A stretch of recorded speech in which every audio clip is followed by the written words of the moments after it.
Salam sejahtera dan selamat tengah hari kepada seluruh rakyat Malaysia dan pendengar berita panas hari ini dipetik dari Malaysia Kini bertajuk Muhyiddin Dr. M diheret ke mahkamah isu pembatalan projek HSR. Berita penuh. Bekas Perdana Menteri Dr. Mahathir Mohamad dan Muhyiddin Yassin diheret ke mahkamah berhubung pembatalan projek kereta api berkelajuan tinggi HSR antara Malaysia dan Singapura.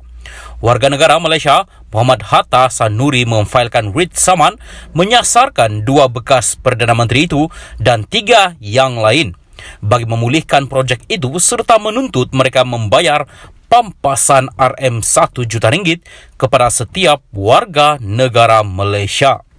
Menurut salinan kertas kausa yang difailkan di Mahkamah Tinggi di Kuala Lumpur pada 30 Disember tahun lepas, plaintiff menamakan bukan sahaja Mahathir dan Muhyiddin sebagai defendant pertama dan kedua, tetapi turut menyenaraikan bekas menteri di Jabatan Perdana Menteri yang bertanggungjawab terhadap ekonomi Mustafa Mohamed, bekas Menteri Pengangkutan Wika Siong dan Kerajaan Malaysia sebagai defendant ketiga, keempat dan kelima.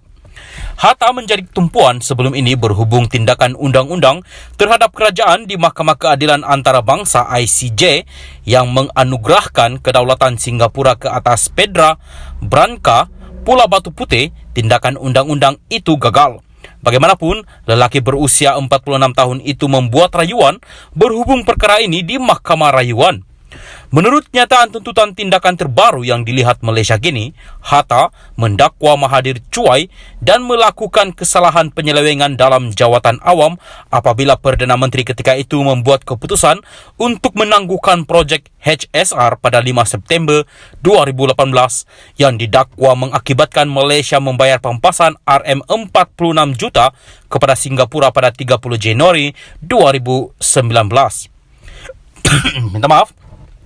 Plaintiff mendakwa bahawa Muhyiddin juga melakukan kecuaian dan penyelewengan dalam jawatan awam sebagai Perdana Menteri ketika itu dengan menamatkan projek HSR pada 31 Disember 2020 dan ini menurutnya menyebabkan Malaysia membayar lebih RM320 juta ringgit sebagai pampasan kepada Singapura pada 2021 untuk pembatalan perjanjian dua hala antara kedua-dua negara.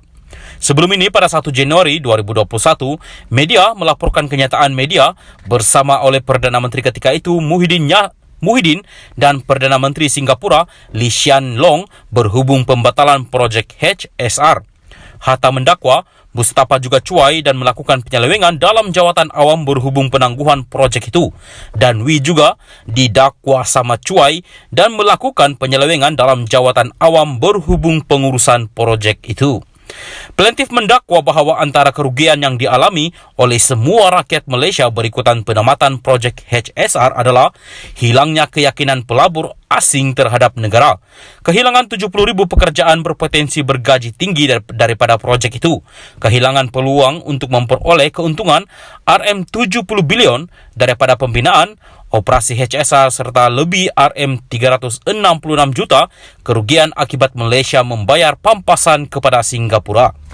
Berdasarkan fakta di atas, defendant perlu membayar ganti rugi teruk dan teladan kepada setiap rakyat Malaysia termasuk plaintiff untuk tindakan yang tidak mengikut perlembagaan, kejam dan untuk manfaat tidak jujur mereka sendiri yang membelakangkan kepentingan rakyat Malaysia, dakwa Hatta.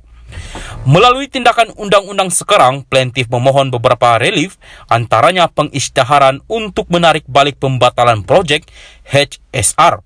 Hatta memohon pengisytiharan untuk memaksa defendant membayar RM1 juta sebagai ganti rugi dan pampasan kepada setiap warga negara Malaysia. Plaintiff juga memohon perintah mahkamah untuk memaksa 5 defendant memberi penjelasan bertulis berhubung sebab penangguhan dan pembatalan projek. Menurut salinan memorandum kehadiran yang difailkan di mahkamah pada 20 Januari, Jabatan Peguam Negara telah hadir bagi pihak defendant terhadap tindakan undang-undang itu. Hatta diwakili peguam dari firma guaman Mohaji Hazuri N. Ismail. Menurut sinarai kausa dalam talian, tuntutan mahkamah ditetapkan untuk pengurusan kes pada 2 Februari di Mahkamah Tinggi di Kuala Lumpur. Pada 22 Ogos tahun lepas, Perdana Menteri ketika itu Ismail Sabri Yaakob menyatakan minat untuk mempercepatkan pemulihan projek HSR dengan Singapura secepat mungkin. Ini berlaku selepas kenyataan yang dikeluarkan oleh rakan sejawatannya dari Singapura, Lee, pada 29 November 2021 yang berkata dia terbuka kepada idea cadangan projek baru. Kedua-dua negara pertama kali menandatangani perjanjian dua hala mengenai HSR pada 13 Disember 2016 semasa pentadbiran Najib Razak. Projek bernilai RM110 bilion yang melibatkan pembangunan sepanjang 350 km itu bertujuan memendekkan masa perjalanan dari Kuala Lumpur ke Singapura kepada hanya 90 menit. Pada 13 Disember tahun lepas, Bernama melaporkan Kerajaan Negeri Johor menyatakan kesediaannya untuk bekerja sama dengan Kerajaan Persekutuan berhubung kemungkinan pemulihan projek itu. Salam sejahtera dan selamat petang. Salam perpaduan kepada seluruh rakyat Malaysia dan pendengar berita panas. Hari ini di Petik dari Malaysia Kini bertajuk Pembersihan UMNO boleh dicabar di Mahkamah ROS. Berita penuh. Mereka yang terlibat dalam pembersihan secara besar-besaran dalam UMNO baru-baru ini mungkin boleh merujuk kepada Jabatan Pendaftaran Pertubuhan ROS atau mencabar keputusan itu di mahkamah menurut pakar undang-undang. Ini selepas mereka yang dipecat atau digantung mendakwa proses berkenaan tidak dilakukan sewajarnya untuk membolehkan mereka membela diri terhadap tuduhan melanggar disiplin parti. Ketika dihubungi, ahli Parlimen Pasir Gudang yang juga peguam, Hasan Karim berkata tindakan UMNO itu mungkin melanggar Seksyen 18C Akta Pertubuhan 1966. Seksyen 18C menyatakan bahawa keputusan parti politik atau mana-mana orang yang diberi kuasa olehnya atau oleh perlembagaan adalah muktamad dan konklusif dan keputusan tersebut tidak boleh dicabar, dirayu, disemak, dibatalkan atau dipersoalkan di mana-mana mahkamah atau apa jua alasan. Bagaimanapun Hasan berkata peruntukan terbabit mesti mematuhi prinsip keadilan semula jadi. Justru Hasan berkata sekiranya pemecatan dan penggantungan itu dilakukan dengan tidak mengikut proses undang-undang termasuk memberi hak kepada tertuduh membela diri, UMNO akan melanggar syarat yang diperuntukkan di bawah Seksyen 18C.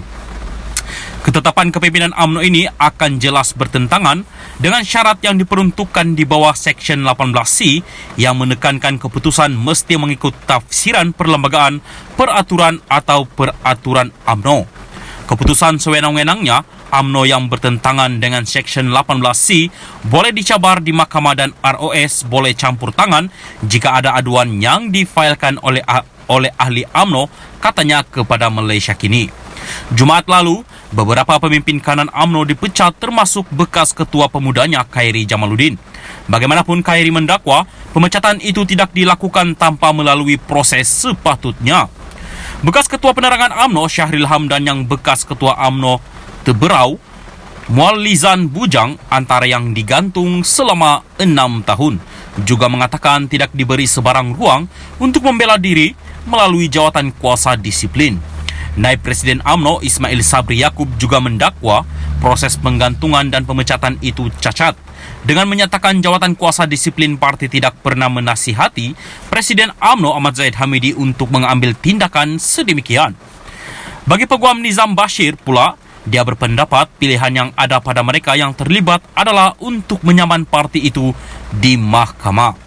Bagaimanapun, Nizam berkata berdasarkan dakwaan yang dibuat mereka bahawa proses sewajarnya tidak dipatuhi, UMNO mungkin boleh dikenakan tindakan oleh ROS.